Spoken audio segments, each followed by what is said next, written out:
Radiant team ban. Welcome back, everybody. Game 2 of VGJ.Storm and Immortals, where VGJ.Storm have currently lost 3 times to Immortals over the last 3 days. They're hoping to be able to turn this best of 3 series around, win the next 2 games so they can take second in their group and move on to the playoffs, which is currently at stake here. Draskell, we now have 3 losses for VGJ.Storm. All 3 of them, I would say, are in a pretty similar fashion.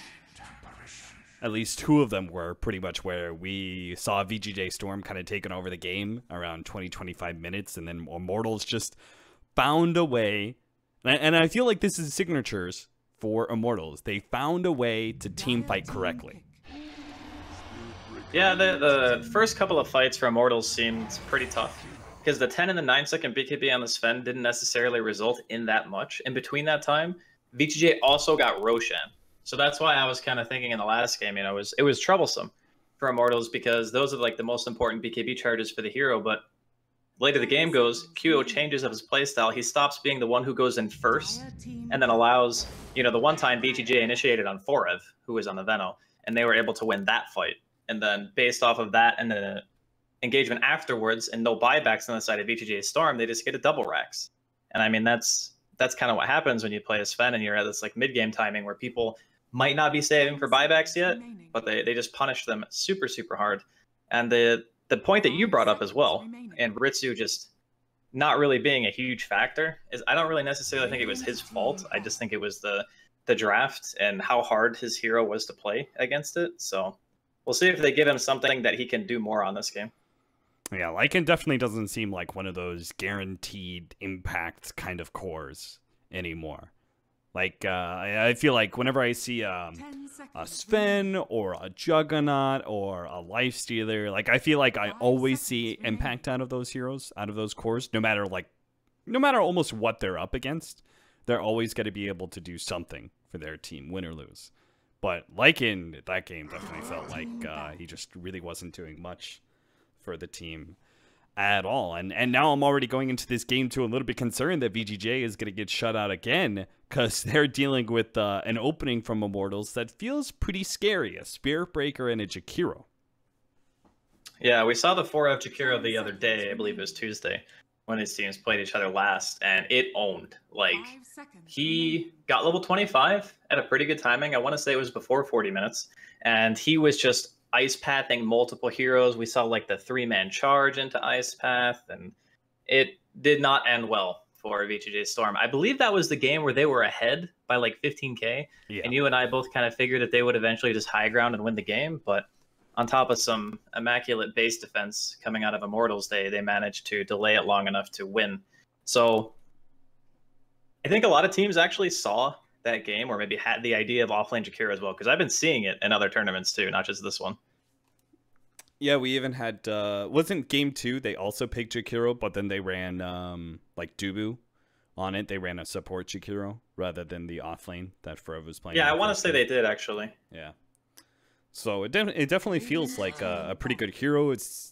I think that it matches Immortal's style pretty well, in that they seem to reach this phase where they're very objective focused. Around that like 15-20 minute marker, they really seem to start going. They try and take whatever laning phase advantage that they got and just kind of like push for as many objectives as possible before they reach the mid game. And Jakiro kind of lines up perfectly, whether it's support or core in that regard.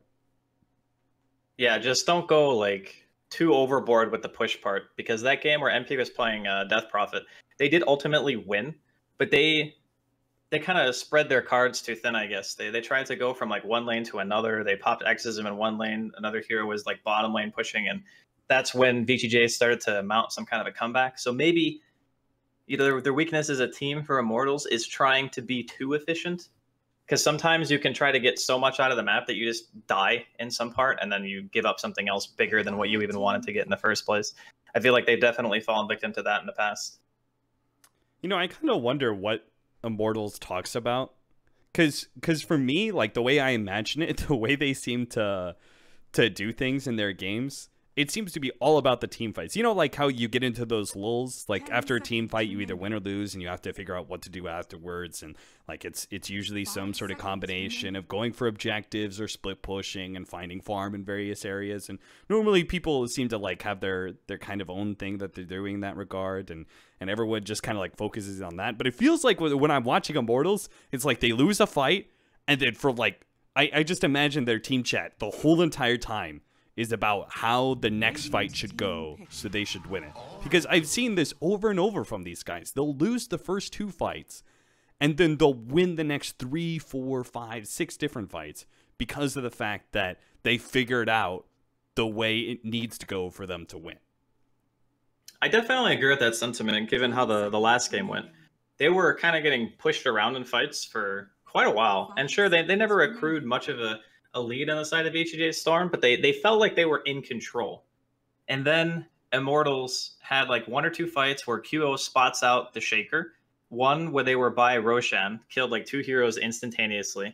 And then the other one where he was like in that little patch of trees by the Radiant tier 2, and they killed him there as well. And that just like completely turned the game around. So I wouldn't be surprised. I'm sure that a lot of teams discuss like the chain of initiation, like who has to go first, who has to be the counter initiator, and whatnot. But that kind of communication is really important. And that's also what made Immortals so fun to watch when they used to be MVP Phoenix, because their fighting was always really top notch. And that was the thing that kept them in the game. And that was what made it exciting for people to watch them. Ooh, Sand King. It's going to be picked up. I feel like that's a little bit more natural synergy with the Ancient Apparition. You know, where you've got the Burrow Strike, and then you've actually got a hero on top of that hero that can kind of body block a little bit and make sure that the Cold Feet procs. So I feel like this duo can be very powerful when it comes to roaming around the map, where as last game we saw them actually split up after that initial first blood attempt, and actually had their Earthshaker just kind of chilling out in mid the whole entire time. Here I feel like they've got a killing duo. They absolutely do, yeah. Between the 2 of them, they can definitely get some heroes in the early game. I'm just, whenever I see a lineup like this on VGJ.Storm, I guess my biggest concern is, you know, what cores are you going to go for? Do they themselves perhaps want to go the path of the Sven? You already have a nice vessel for being able to deal damage through the Bat Rider.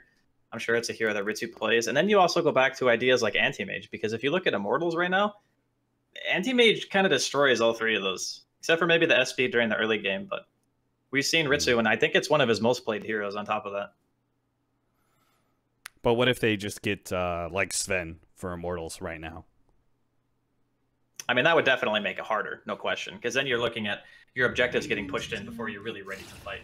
But I think it's something that you're definitely thinking about. Maybe not so much now with the Bloodseeker. He's kind of just a straight-up AM counter. But anything at this point that would be mobile, I think, is really strong. Because the hard lockdown pretty much comes from the Jakiro and the SP. Weaver would have been great, but it's obviously banned.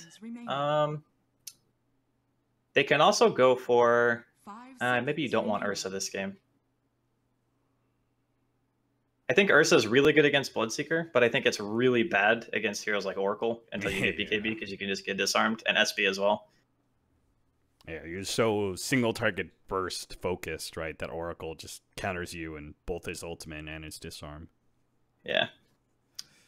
We'll see, though. See the path they take. So the thing is, it can't be too slow of a hero, because they already know there's potential for push just by showing the Jakiro. So they need something, like in addition to the 3 heroes they have, which are still great, like during the mid game and being able to take fights with like Epi and Lasso and all that other stuff. They need something that can keep up pace with Immortals right now. I've been seeing some Phantom Lancers around, and I was just kind of curious on your opinion of that hero, I guess, and where he fits in and where he doesn't. I think PL's only criteria for being picked is the enemy team has limited lockdown or they cannot clear illusions. If he meets one or both of those criteria, he's an okay pick. Sometimes it can even be strong, because in this game, like Oracle can't deal with it.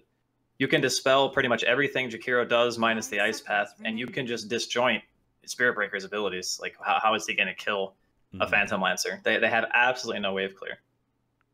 Yeah, that's what I was kind of thinking. I just like wasn't sure if it was enough to make it a valid pickup. I was like, what if he gets ruptured? Well, that's hard to actually, you know, nail down the right hero. There's some AoE from Jakiro, and I wasn't sure when that hero actually is a good pick or not.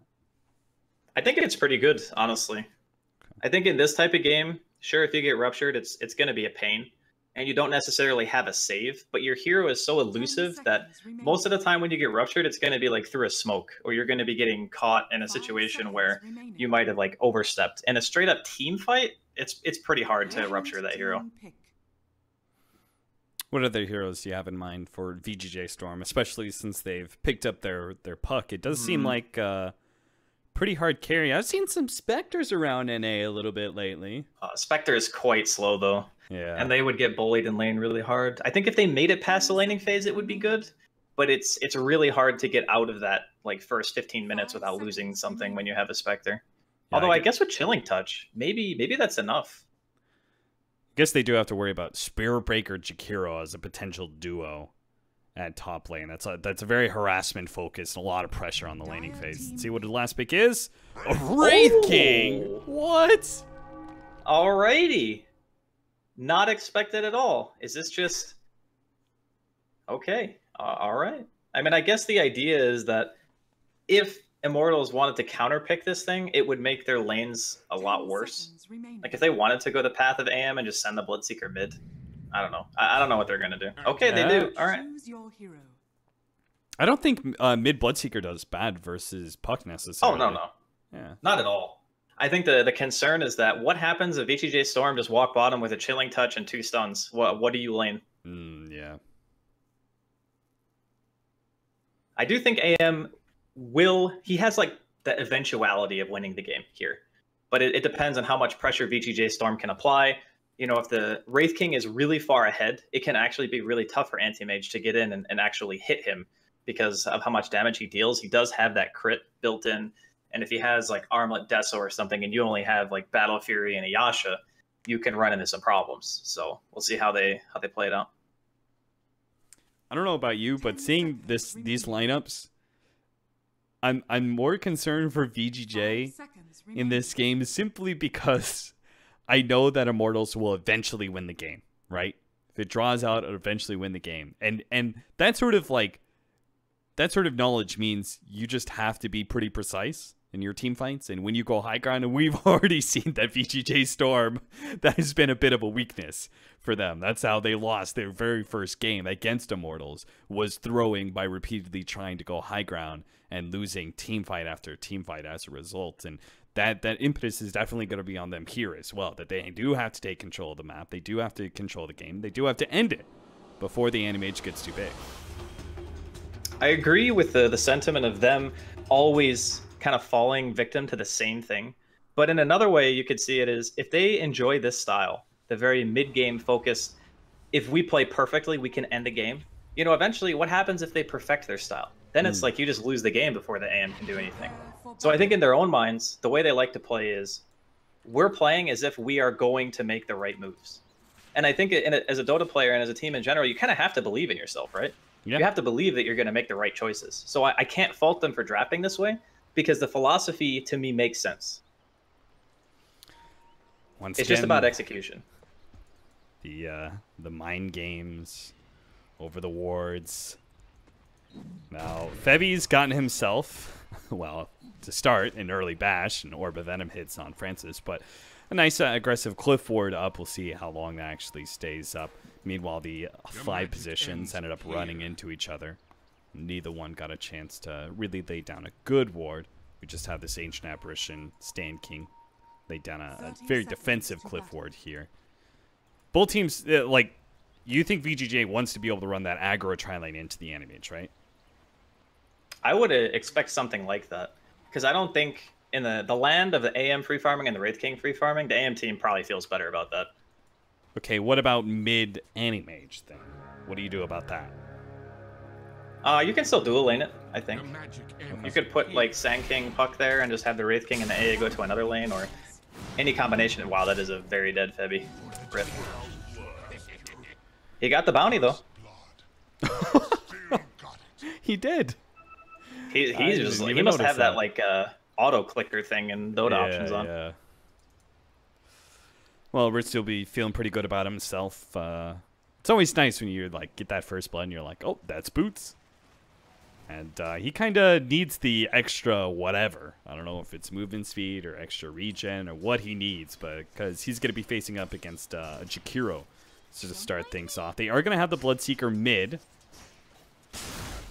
They picked up a Poor Man's Shield on both the Bloodseeker as well as the Animage. And it looks like MP may actually drop here. They're going to dive pretty deep in for him, but give up on the kill as they go underneath the tower, feeling the turnaround of the healing south. Meanwhile, bottom lane, Snake King does have a lot of sticky napalm stacks onto QO, but he's also taking a lot of damage. He'll try and keep this stack up on QO as he pops the healing south and continues to try and stay on top of him. They'll purge or attempted purge onto QO. And he'll be able to chase him out of lane here. Jaskal, does the purge remove sticky napalm? It does, right? I thought it did. It does, yeah. Okay, and he just missed. I didn't actually see if he missed, but I'm like 90% sure that, yeah, it's a basic dispel, so it definitely removes it. That was a little odd. I could have swore it hit, but my mind was just so befuddled. Yeah, I saw 9 stacks of napalm on QO, and I was like, that is something that you don't want to see. Especially with VGJ currently lying in wait with their 2 supports. Looks like they get spotted, though. Just Stand King, though, so maybe they can still kind of bait out Febby, but that being said, there's always the Purge. It seems like this Oracle just, again and again, countering so many of these heroes. First the Darkseer, now the Bat Rider. Oracle's a really solid hero when you have a direct purpose for it, if that makes sense. 747 dead here? Oh, MP, you're going for it, and he'll get it, too. The Fairy Fire's not enough to work out. 747. That was one hell of a back and forth. Every single time I looked over, they were kind of low. Bottom lane, sticky napalms out. A lot of damage done to QO, but just enough to chase him back to the tower. Not enough for a kill. Now, the big thing, really, that VGJ.Storm want to accomplish, you know, besides not solo dying to the Bloodseeker, is just making sure that the AM's not farming. And this mid lane could be something really scary for VGJ.Storm if MP is allowed to just exist here. There's going to be a charge as well. That's a great angle for Febby to hit, and will manage to get the hit, too. The phase shift goes off, but not enough to dodge. Good use of the Blood Rage. MP. Oh, he gets the invis. Oh, no crit. He lives. Tick, tick, tick is not going to be enough. 747 just didn't orb. Yeah. I mean, they're going to lose Flea Bottom. Oh, man, this is like a disaster. Oh, my God. Dude, look at MP, too. He's like, he's doing that greedy Bloodseeker thing, you know, where he's like, but if I get CS, I don't have to go back to base. Yo, just that one creep, dog. Just give me that one creep. We're back in it. He's got a healing salve coming his way, so he'll be good now. Charge up to the top lane, Snake King. Got to start backing himself away. Frev's a bit too far to follow that one up anyway. Doesn't have his phase boots just yet, so VGJ are going to try and switch things up and run the Wraith King tri-lane against the Animage now, and have the Bat Rider up against that Jakiro. It's much more kill potential to have the Wraith King here and not the Bat, just because of the Oracle and how well he functions against Bat mechanically. Getting a stun onto Dubu with Chilling Touch and the Sand King close enough to follow it up is pretty much a guaranteed kill. So I like the transition. They are going to immediately TP Dubu and QO out of the lane, though, and this is, you know, a perfect reaction. You don't want to live here against a double stun and Chilling Touch at this early stage. You know your mid lane's going super well. You're not really losing much by committing 2 TPs. And in reality, VGJ.Storm, how do they react? Do they just walk across the map again? Well, I'm sure 747 is yelling at his team to stop getting so damn low. It's part of the reason he lost his lane in the first place. All this fighting is working out beautifully for Immortals because this Bloodseeker is getting so much extra damage and movement speed. And he's going to try and go for it again here. The phase shift just timed perfect. Oh, Jesus, that was a complete screw-up. And MP will manage to get out of the cold feet, fortunately.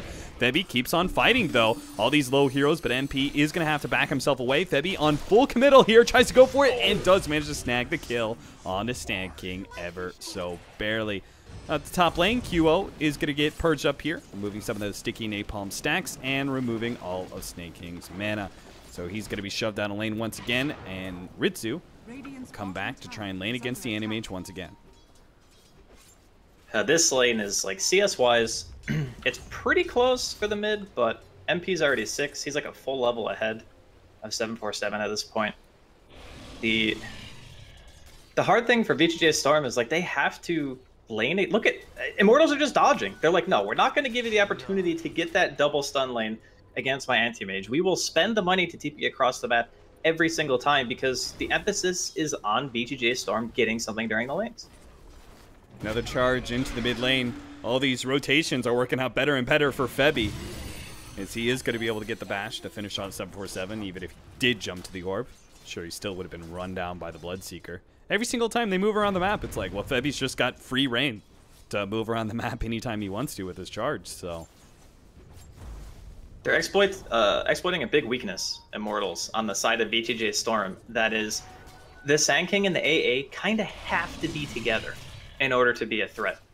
And when you only need one hero to gank mid, but you need 2 on the other side, that means that every time that they see you on the map, every time that you show, that is another lane that can be killed.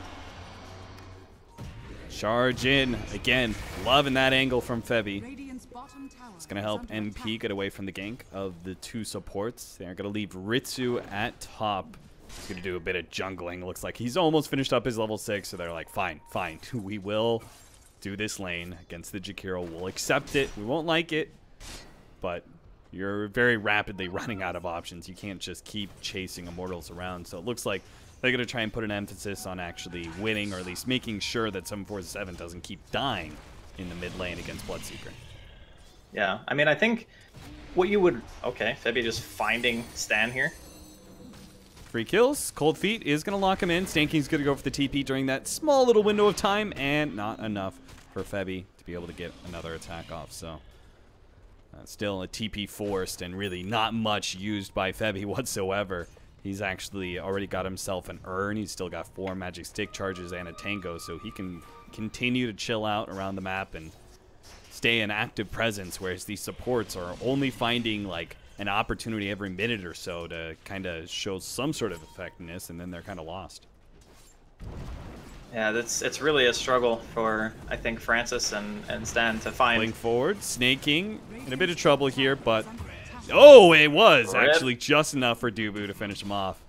I wasn't sure that nuke was going to be enough. Fabian, meanwhile, in mid lane, finally they do punish them. They punish the duo that's been kind of harboring in this mid lane the whole entire time. They managed to bring both the Ancient Apparition and Sand King to kill the Spirit Breaker once and for all.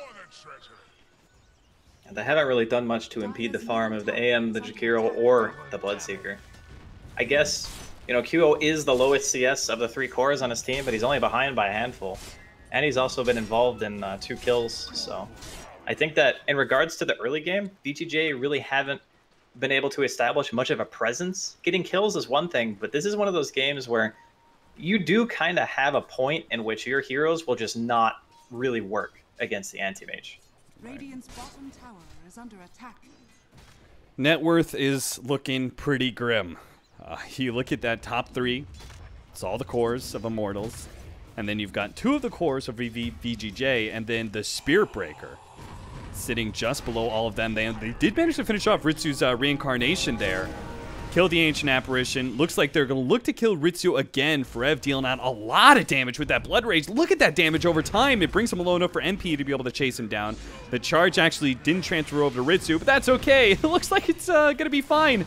Blood Rage Jakiro is something that I never knew I wanted to see until I saw it. That is so powerful. Yeah, he just destroys. He does so much damage on his own. You have the Blood Rage too.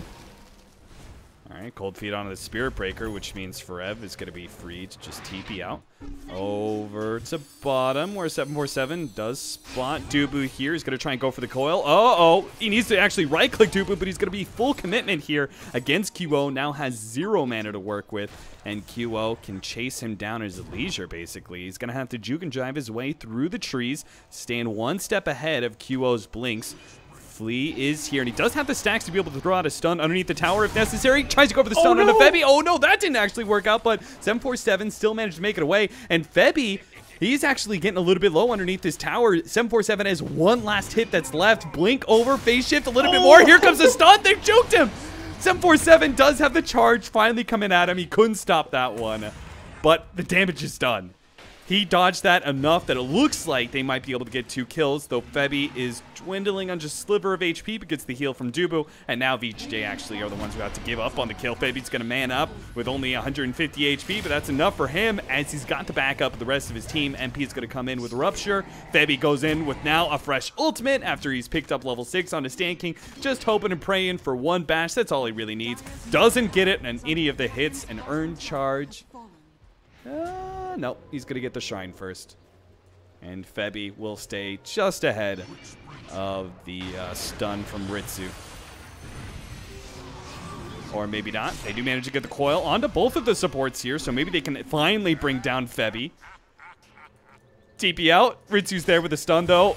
And they've also have the orb. So they will manage to get it back over to Flea, who we saw kind of battling it out with Forev. Does manage to Burrow Strike ahead of the Ice Path, so Forev will not be able to kill yet another hero in this game. He's currently 1-0-3 with 61 CS. My goodness, what a game. There's just, you know, with an anti-mage on one team, there is a lot of battling going on for that team.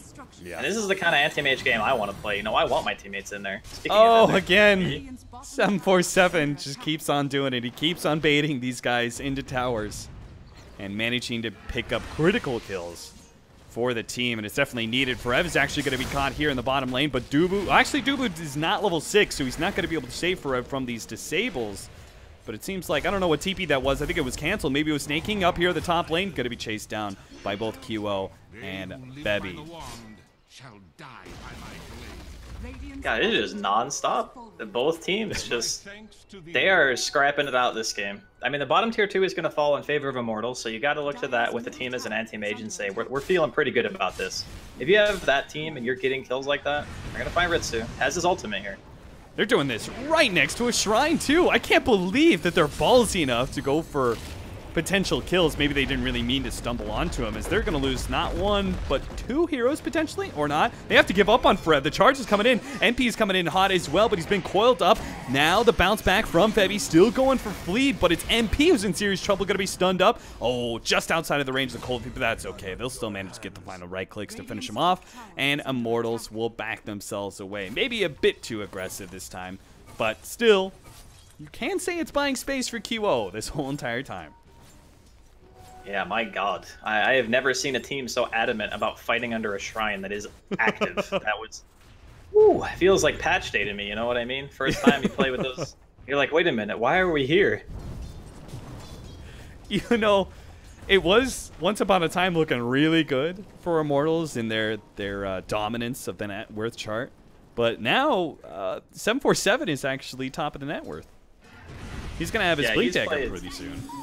He's played some pretty sick recovery Dota, I gotta be honest. Like, his face shots have been on point. Like you mentioned, he's been good at baiting Immortals for kind of going on that dive and just having another person sitting out of sight, ready with his stun to punish MP when he goes for those super aggressive plays. They managed to kill him twice now doing that. I mean, it does give them that sense of, okay, if we can make it to the mid game, we still got a chance. But look at Sneaking's gold, man. He's like not even close to Blink. Maybe with this kill, though he's also ruptured up, so even if they kill Dubu, it's still a problem for Snaking, especially if it gets bumped around a little bit more movement damage. Going for Flea in the backline. Febby's just always on that 4 position. They do manage to blow up MP, though, with the help of 747, and the reincarnation popped perfectly for IMT to be completely slowed down. With an Ice Blast over the top, they'll be able to take down all 4 heroes. Immortals. Maybe this is the weakness of Immortals that VGJ is finding. They've got heroes that can always fight on the side of VGJ, and Immortals just can't seem to get a grip and stop fighting. I think that they have the idea of, you know, QO will carry the game. If we just keep fighting, QO will carry the game. The problem is they're not winning the fights anymore. They're not trading even. They're just losing heroes. Like multiple heroes. Bloodseeker dying, Jakiro dying, Spearbreaker dying. These engagements are no longer okay, we're delaying. Now it's just, we're kind of giving away golden experience. And yeah, I get the idea of fighting around your tower, because you want that map control. You don't want to lose your tier 1 mid. That's one of the most important towers that you have, if not the most. But you've already fought, like, in the enemy jungle 3 or 4 times. And you've given away a lot of gold just in that aspect. They were ahead, what, like 5k? Not even 3 or 4 minutes ago. Yeah. And they've given it kind of all back to VGJ, so that they're back in that zone where they're feeling comfortable and having that timing, having the blink dagger on 747 and that puck, and eventually Sneaking will have his as well. And then you run into the issue of, well, now they can just jump us, and we're not going to really have a save outside of Oracle. Yeah, there's certainly a big difference between making space and speeding up the game, which is basically what they did, right? Just kill after kill after kill, so much experience and gold flooding into VGJ all of a sudden, and they're looking like they actually didn't have that rough of a laning phase at all, despite what it was to the contrary, which was an actual terrible laning phase for them. Now we'll see how Immortals kind of adapt, if they want to play a little bit more passively, or maybe QO just comes along for the ride. I feel honestly with this team, it's just as likely that they would do that than they would stop fighting.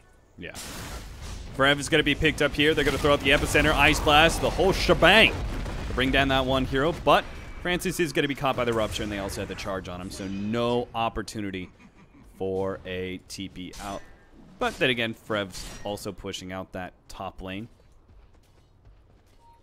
They're really not getting the same amount of traction that they were before on this Jakiro, especially with all these deaths. Dubu is going to be caught here by 747, has to phase shift. Dubu is going to be able to get off the ultimate here. Snake King going to try and run and grab one of the other heroes. Bumps back MP, great nuke there. That's going to be able to snag him and allow 747 to be able to burst him down, chasing into Febby as well now, but a charge away. He will manage to get out of that one, but another 2 heroes down from the Immortal side as they push dangerously deep into the Radiant side of the jungle. And is Febby okay here? What's going on? He's got charge in one. He's all right. Yeah, I think he was just kind of baiting Snake King, and Snake King, gladly obliged, is now going to be caught.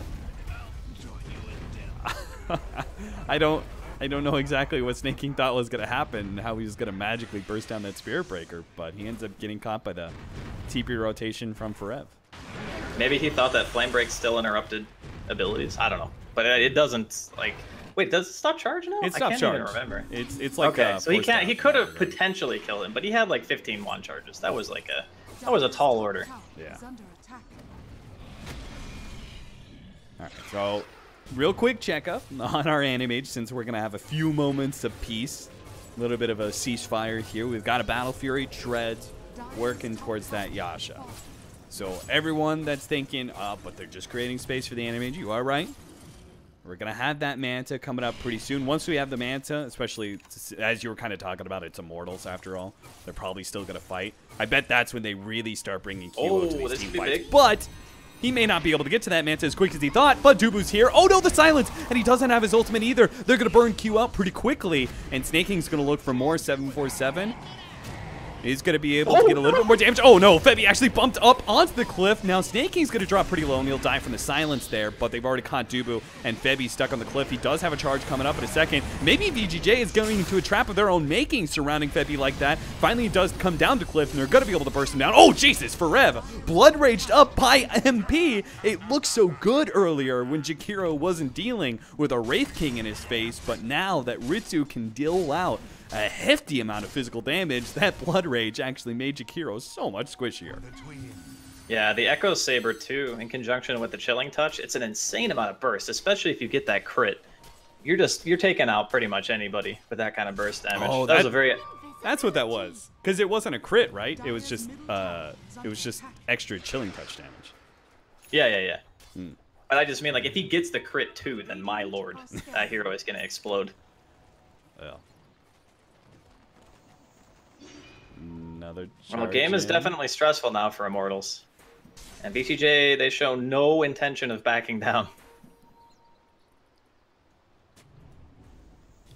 And Invis 747 scouts things out for the rest of VGJ and makes his jump. Beautiful silence coil setup that should be able to bring down 2. And P gets 4 staff ahead, but the orb will follow him into that one. Oh no, a charge and a really nicely placed silence. They get the combo stun on 747 and manage to bring him down. Ritsu was burning in the flames. What happened to a quick 2-man kill results in absolutely nothing for VGJ. They come in with the epicenter, but Forev is still too tanky. A charge comes in from Febby, knocking them all around, and Forev is just getting more and more tick damage until finally MP can maybe chase down these heroes. Looks like Ritsu is going to be able to make it away, and Francis, blink up in a second, TP out, he's good as well. So they do manage to make a small recovery there, VGJ. What was a damn nasty team fight. Now, one hell of a turnaround there from IMT. Febby just coming in with a perfectly timed charge. Yeah, that was a usage of the Shrine as well. So they were fighting between the Tier 1 and the Tier 2, and they popped the Shrine. So all things considered, it definitely could have been worse for VGJ. Losing 747 is a little bit of a bummer, but hey, the AA died. It's not really, I feel, a huge deal. As long as they're continually applying pressure. Febby, gonna take some damage here. Oh, he's dead. Yeah, rip. Yeah, you gotta be careful even on these tanky heroes against the Ice Blast. Normally you feel like, magic damage, it won't bring me down by itself, but you get that extra percentage-based damage, and it's actually enough to shatter you most of the time. Yeah, it's similar to playing against heroes like Troll. It's like you're never going to be tanky against an AA, and you're never going to be tanky against a Troll. You're just going to die. Yeah. So sometimes it's just about not getting hit by the spell. Sometimes it's just about, how do we mitigate damage in other ways like Force Staffs or Glimmer or whatever, and getting like a reset on the fight. Sometimes that can be more important. Rupture. Burrow Strike in onto Dubu. But MP has a very low hero in Ritsu. They're going to be able to finish him off. No reincarnation. Oh no, the Aegis picked up by QO. 747 is going to be locked down as well. God. Oh god, Draskell, can it get any worse? It's happening again, Cap. That was like the absolute worst possible thing. His reincarnation was like 10 seconds off. I mean, they probably would have gotten the Roche regardless because he would have been respawning, but at least then they could have had like some kind of follow-up engagement. They have Blink Epi on Francis here. They could have turned it if Ritsu just had like another 10 seconds. Boy, VGJ really do have a knack for choosing just the wrong fights against Immortals. An invisible Febby will lurk right outside the Tier 1 tower. I mean, that timing was really close. It's one of those things where if they had been just a little bit faster in getting to the pit, that could have very easily been different. 10, 15 seconds, sometimes it's all that matters. And then the fight just goes completely down the tubes because you miscalculate by just that little bit. Smoke up from Immortals. Now, VGJ, should they be discouraged by the way these last couple of fights have gone, or should they continue to try and fight? I think they have to fight, man. Like, once BKBs come out, life is going to get real hard. Yeah, and there's already the Manta from QO. Now, Snakings with the Rupture combination of the Spirit Breaker. They're going to be able to bring him down, but a nice Ice Blast over the top with a Burrow Strike on 2. They aren't going to be able to save Febby, but maybe MP can make it out alive. He's going to be able to healed up by Dubu up to full. And Forev is going to try and deal out the damage to start weakening some of these heroes. But here comes QO. He gets a lot of damage onto 747, but unable to get off his ultimate. Didn't have the mana for it, so he'll burn Ritsu out instead and let MP give chase. Here comes the epicenter from Francis. Blinks in on top of QO. Is going to be able to finish off that Aegis and enough burst damage to bring down MP as well. And QO, not really feeling comfortable, can't really pursue. Will instead just take the opportunity to grab that Tier 1 tower bounty. That was a very nice turnaround from VGJ. Good defense, protecting Ritsu, knowing he was out of mana. They're gonna stun. No, I think he just wanted the creep, actually. Yeah, they can't kill him right now. But Blink now on Ritsu. So this is another form of initiation they're gonna have. Oh my, okay. He just exploded. Yeah, he got the Fate's Edict out after the nukes had already hit. Now, QO, fortunately, had the stun go onto his illusion. Febby is gonna be the one caught here, though. Charges in a bit prematurely. Loses life. Is it too late or too early? I'm not sure which one Febby was charging into, but I'm not sure. I think Immortal's gotta take a break. It looked a little bit weird. Yeah, they looked a little bit strange given, like, VGJ were kind of there as 5 heroes, and he just seemed to be, like, the only one who wanted to be in there. But, at the end of the day, it's still AM sitting atop of the net worth. There are still Tier 2. Heck, there's even a Tier 1 alive on Immortals. They got the Tier 1 in the off lane still alive and healthy. So they have a lot of map to work with. That's one of the biggest ways to gauge how an AM game is going, is how much of the map do you control. If you have Tier 2s and you have a Tier 1 somewhere, you're still working with some pretty good real estate. It starts to become a problem when your Tier 2s fall. Although, I don't know about farming here. Yeah. That doesn't work out real well. That's some pretty ballsy farming. Yeah. The crazy thing too is like they don't have any wards. He was just farming there with no vision. That's like, that's crazy, Cap. That's like actually crazy. Like of all the camps you had, you literally had 3/4 of the map to take. That's yours. Ritsu jumps in, chasing down Dubu. Dubu, I think, realizes he's dead. And turns around, fights, does manage to get off his ultimate. Enough time for Forev to get away at least. Well, they get out the Jakiro core. And this thing will eventually transition into a core. We've seen it. Like, this thing late game plays no games. 3.75 second ice path, ridiculous range, good damage output, good for sieging. Setting up on mid, too. Snaking, pulling back MP. Now, looks like he didn't actually pop his Flame Break, but does pop it now. And they are, with the Ice Blast, going to be able to bring MP down. But Snaking so low, he's going to get cleaned up by not one, but two. QL actually picks up both the Sand King and the Bat Rider. Now follows up on Pursuit on Stand King. Nice Ice Path. They're going to be able to get... Oh, actually, that's a Lincoln's block on Febi's ultimate, but still, they'll get Ritsu instead, burning him out of all of his mana. Triple kill there. 747 won't make it out. An Ultra kill for QO, and the mantra of Immortals lives on. Space, space, space for the Animage. And looks like it's finally paid off. QO comes in big. My goodness, that is like, that's the worst feeling when you're playing a Wraith King. You like don't have your BKB yet. You feel like you don't really want to buy it. You're debating, do I want to buy AC? Because traditionally speaking, AC is really good on Wraith King. It's just bad against AM because you make yourself so tanky that he is always going to burn your whole mana pool before you die the first time. That's like the big reason why you don't buy it. So he switches up to Deso, but he still doesn't have a way to get back in. If he gets hit by the anti-mage too much, he's just going to die. And then there's the other issue too of there being nothing pretty much but magical damage on his team outside of just the Wraith King. And BKB is pretty much done on MP. So between that and QO working towards his Lincolns, which he also has money for, the slope is getting kind of bigger here for VGJ to climb up. How much does the level 25 talent change things for the Wraith King in this matchup? Does it all of a sudden give him a big peak where they can start winning fights again against the Animage? I think so. But the question really becomes, you can't keep up with levels and experience against an anti-mage just because of you don't have a blink, you don't have a farming item really. You're built to fight.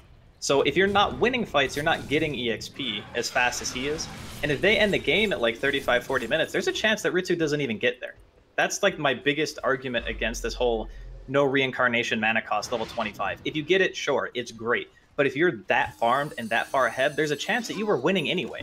Like I don't see that as like a counter and okay, Febi charges and creeps. Febi? Well, he is going to be saved by Dubu, and again, QO will come in. Lincoln's actually going to pop that Burrow Strike, and Ritsu's going to be chased down, burned out of mana, and running himself to death.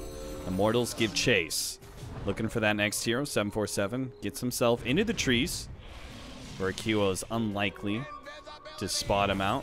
He actually heads over to where Francis is. Now he's got to get down the cliff here and blinks over into his base, where Spirit Breaker won't pursue. Immortals aren't that crazy. They're just going to take the rest of the map control, and I don't know what they want to do with it, because I'm not sure if they want to go high ground just yet. They'll probably go for the next Roche. I mean, with the 10-second BKB and a Lincoln's done on the AM, I'm feeling they're relatively confident in their ability to take fights. Yeah. I don't see... Even then, even if they want to just delay and not take Roche and just control the map, that's probably even safer, because I would say the one point on the map where VGJ maybe have that point where they can make a comeback is around Roche. So if you just make sure that VGJ aren't killing it, and you're keeping like 2 out of 3 lanes pushed all the time, that's probably fine. Because then you're going to get to your next item on the AM. Looks like he's going to take the path of the Abyssal Blade after picking up the Basher. But that in itself could be enough. The invisible charge in, but Francis did have a sentry out. Oops. Wait, how did he know that? That wasn't his sentry. Oh no, it was. My bad. Yeah, it was. But yeah, Immortals are in a very, very dominant position. So dominant that they will go for Roche, and because they have almost full vision control, like the one ward's going to spot out Duvu, they're just not there in time. Like they're not going to be able to even stop this because of how fast Bloodseeker allows you to take Roshan. Don't forget the And this cheese. is also cheese. Bump back. Stand King is actually who Febby wants to initiate on. Try and take away that Ice Blast. Of course, it's already been casted out. QO moves forward, almost finished him off. Instead, turns on to Ritsu, burning some more of that mana. Goes to the back line, finishes off the support, burns a little bit more of Ritsu, and then they'll just clean up the rest of these heroes like that ruptured up Bat Rider. And Ritsu in the back line does get blown up by the ultimate. Last but not least, Francis Lee. Well, he has Sandstorm, so they'll chill out by the tier 4 towers. Fortunately for VGJ, all the lanes are pushed in. That's something that 747's making sure of in that mid lane. But back to our protection seems not to be enough to stop Immortals. Jakiro, man, what a champion. Look at him. He is just blasting away. Nothing the buildings can do. Has the Blood Rage. He's giving it to the AM and the Jakiro. This is just gross, actually. I think that's one of Look the... at that attack range, too. Yeah. I Man, think that's Jakiro one of my is things so I... good. Yeah. He really is. Blood Rage, Liquid Fire. What a combination. Okay, Epic coming in. With an Ice Blast. Okay, they're going to throw. Dubu saves MP. Febby is going to get popped, though, because of that. But QO is still pretty healthy, and he's going to be able to take down 747. Looks to his next target. That's going to be Snake King. And does have his ultimate if he needs to use it, but actually doesn't need to. He just managed to finish him off with right clicks alone with a Blood Rage up. Animage fighting into Francis. Use that ultimate to finish him off. Gets a little bit more heal off the Blood Rage. Ritsu's up next. Fortunately, he did have enough mana to be able to get the reincarnation off. This time around, QO bounces back. MP with his BKB. Still okay. And QO forces back some of VGJ. Ice Blast actually, ooh, he actually bumped into that Ice Path. QO, he's in trouble. He's going to be losing his Aegis here, but a bump into the Silence. MP not quite getting the latch on some of these heroes, and he's dropping dangerously low, but QO's back, baby. He's got a godlike spree and looks to make it beyond that. Ritsu in the back lines gets the bash. I don't think he's going to be able to finish him off, but a charge all the way into the fountain. Here we go. Gets it. Beyond godlike, double kill. Give him the triple. Immortals have forced VGJ into submission. It is going to be another 2-0 by Immortals against VGJ Thunder. God, that's like their Achilles heel, man. They just can't seem to win.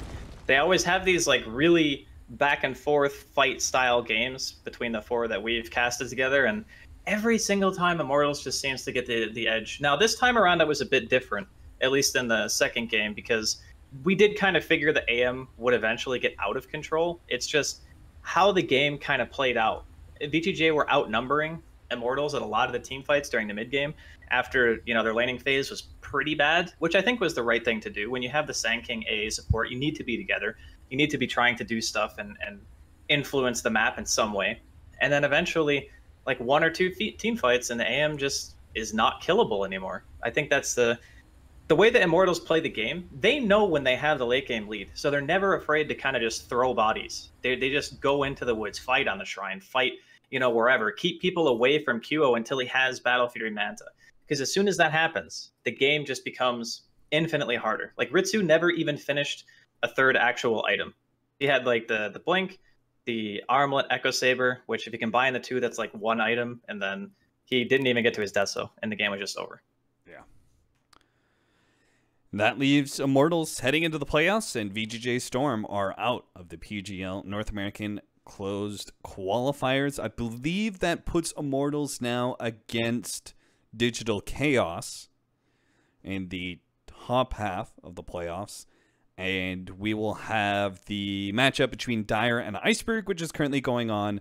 The winner of that will match up against Complexity. Now, we should be casting one of those games. I'm not sure which one we're going to end up doing. Maybe Dire versus Complexity. Or at least when I say we, I mean me. Draskell, you're going to be taking off, right? Yeah, I got a couple of things I need to do, unfortunately, before I do more Dota-related stuff. But thanks for having me. Yeah, absolutely. Thank you for joining me. You're welcome anytime.